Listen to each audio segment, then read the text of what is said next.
আসসালামু আলাইকুম রহমতুল্লাহ। আলহামদুলিল্লাহ ওয়াহদা ওয়াসসালাতু ওয়াসসালামু আলা মান লা নাবিয়্যা বা'দা। প্রশংসা আল্লাহ রাব্বুল আলামিনের জন্য, দরুদ ও সালাম রাসূলুল্লাহ সাল্লাল্লাহু আলাইহি ওয়াসাল্লামের প্রতি।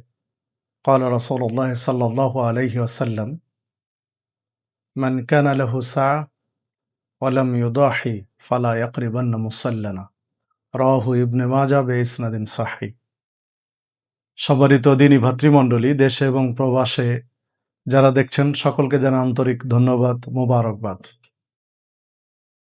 মাসায়েলে কুরবানি তথা কুরবানির মাসলা মাসাইল, কুরবানি কেন্দ্রিক আলোচনা নিয়ে উপস্থিত হয়েছে। তো চলুন আমরা কিছু বিষয় নিয়ে বিশ্লেষণ করি। বর্তমান সময়ে নতুন একটা ফিতনা দেখা যাচ্ছে, যেটি গতকালকে জুমাবারে এটি প্রশ্নের মুখোমুখি হলাম। কোরআন মাজিদের একটি আয়াতকে, সূরা হজ্জের একটি আয়াতকে অপব্যাখ্যা করে কিছু ব্যক্তি যারা ব্যাকগ্রাউন্ড স্কুল পড়ুয়া, কোরআন এবং হাদিসের কিছু বাংলা অনুবাদ তাফসির পড়ে তারা অপব্যাখ্যা করছেন যে কুরবানির বিধানটি শুধু মক্কা কেন্দ্রিক, মিনা কেন্দ্রিক, বাইরের মানুষের জন্য নয়। মিনার আশপাশে, মক্কার আশপাশে যারা আছে শুধু তারাই মিনাতে কুরবানি দিবেন, বাইরে আর কেউ কুরবানি দিতে পারবেন না। এই যে উদ্ভট, না মাদ্রাসায় পড়াশোনা করেছে, না কোরআন হাদিস বুঝেছে বা বুঝে, না মানহাজুস সালাফ, সালাফি মানহাজ বুঝেন, কোনো দিকেই না। তো চলুন আমরা এই উদ্ভট, এখন এই নতুন, যেমন আমি প্রথম শুনলাম, আপনারা অনেকেই প্রথম শুনছেন, কিন্তু এটা একটা প্রকট আকার ধারণ করবে, যেমন আহলে কোরআনের বিষয়টি। তো চলুন আমরা একটু বিশ্লেষণ করি। রাসূলুল্লাহ সাল্লাল্লাহু আলাইহি ওয়াসাল্লাম বলেছেন, মান কানা লাহু সাআহ ওয়া লাম ইউদাহি ফালা ইয়াকরাবান্না মুসাল্লানা। রাওয়াহু ইবনে মাজাহ বিইসনাদিন সহিহ। যে ব্যক্তি সামর্থ্য থাকা সত্ত্বেও কুরবানি করে না, সে যেন আমাদের মুসল্লায় না আসে।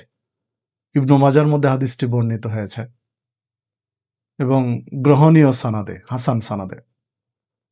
তাহলে যার সামর্থ্য রয়েছে তাকে কুরবানি করতে হবে, এটা আল্লাহ রাসূল সাল্লাল্লাহু আলাইহি ওয়াসাল্লাম বলেছেন। হ্যাঁ, কুরবানির বিধান, হুকুম নিয়ে একটু ইখতিলাফ আছে উলামায়ে কেরামের মধ্যে, যে এটি সুন্নাহ না ওয়াজিব। তো আমরা ওই বিতর্কের দিকে যাব না। এটি গুরুত্বপূর্ণ বিধান, যাদের সামর্থ্য রয়েছে তাদেরকে অবশ্যই কুরবানি দিতে হবে। এটি শুধু নির্দিষ্ট একটা অঞ্চল, একটা এরিয়ার জন্য খাস নয়, আম বিধান। দ্বিতীয়ত দেখুন, আয়েশা সিদ্দিকা রাদিয়াল্লাহু আনহা রাসূলুল্লাহ সাল্লাল্লাহু আলাইহি সাল্লামের কুরবানি সম্পর্কে বলতে গিয়ে বলছিলেন যে শিংওয়ালা ছাগল নিয়ে এসে তিনি দোয়া পাঠ করলেন, বিসমিল্লাহ আল্লাহুম্মা তাকাব্বাল মিন মুহাম্মাদিন ওয়া আলি মুহাম্মাদিন ওয়া উম্মতি মুহাম্মাদ, বলে তিনি কুরবানি করলেন, যে হাদিস সহিহ মুসলিমের মধ্যে রয়েছে। তো এটাও মিনার সাথে সম্পর্ক নয়, মদিনা জীবনের ঘটনা। দেখুন, বিদায় হজ্জের ভাষণে আল্লাহ রাসূল সাল্লাল্লাহু আলাইহি সাল্লাম বললেন, ইয়া আইয়ুহান নাস ইন্না আলা কুল্লি আহলি বাইতিন ফি কুল্লি আমিন উদহিয়া। হে জনমণ্ডলী, প্রতি বছর প্রত্যেক পরিবারের পক্ষ থেকে একটি কুরবানি, যে হাদিস তিরমিজি, আবু দাউদ সহ একাধিক গ্রন্থে বর্ণিত হয়েছে এবং হাদিস সহিহ। দেখুন, আরেকজন বিশিষ্ট সাহাবী আবু আইয়ুব আনসারী রাদিয়াল্লাহু আনহু, তিনি কুরবানির একটা প্রসঙ্গ তুলতে গিয়ে বললেন যে আমরা ছাগল কুরবানি দিতাম রাসূলুল্লাহ সাল্লাল্লাহু আলাইহি ওয়াসাল্লামের সময়ে, একটা পরিবারের পক্ষ থেকে একটা ছাগল, যেটা আমরা এখনো দিচ্ছি, যেটা যে কামা সরাত, যেটা তুমি দেখছো যে চলে আসছে ধারাবাহিকতা, এটা রাসূলের যুগ থেকে, যে হাদিস তিরমিজির মধ্যে বর্ণিত হয়েছে।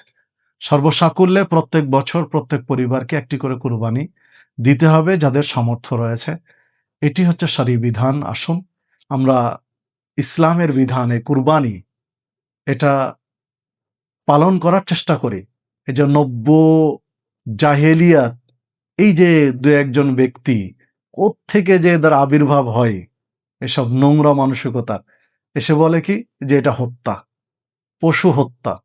এই নোংরা মানসিকতা, এই সমাজের কীটগুলোর এই চিন্তা থেকে বেরিয়ে আসা উচিত। আসলে এটা পশু হত্যা নয়, এটা ইসলামের একটি বিধান, যেভাবে আল্লাহ রাসূল সাল্লাল্লাহু আলাইহি ওয়াসাল্লাম পালন করেছেন আমরা পালন করার চেষ্টা করি। আসসালামু আলাইকুম ওয়া রাহমাতুল্লাহি ওয়া বারাকাতুহু।